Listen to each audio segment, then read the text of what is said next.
এবার পহেলা বৈশাখে শোভাযাত্রা বের হবে ভিন্ন আঙ্গিকে। শোভাযাত্রার একটি পরিবর্তন লক্ষ্য করা যাবে, তবে এই শোভাযাত্রা কোন নামে হবে সে ব্যাপারে কাল সিদ্ধান্ত হবে বলে জানিয়েছেন সংস্কৃতি বিষয়ক উপদেষ্টা মোস্তফা সরওয়ার ফারুকী। তিনি আরও বলেন, আগে সবাইকে নিয়ে মঙ্গল শোভাযাত্রা হতো না, আগে শোভাযাত্রা ছিল শুধু বাঙালিদের শোভাযাত্রা, এবার সকল জাতিগোষ্ঠীর শোভাযাত্রা হবে এটি।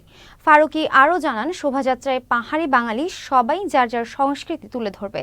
এবার নববর্ষের অনুষ্ঠান সন্ধ্যার মধ্যেই শেষ করার কোনো বিধিনিষেধ থাকবে না। আইন শৃঙ্খলা বাহিনীর অনুমতি নিয়ে সন্ধ্যার পরও অনুষ্ঠান চালু রাখা যাবে। সবাই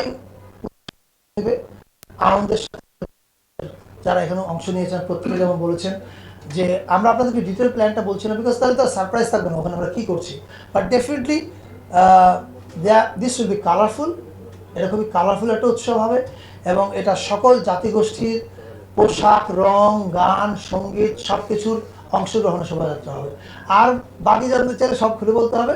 আর নিরাপত্তার ব্যাপারে অফকোর্স এটা সরকার নিরাপত্তার ব্যবস্থা করবে।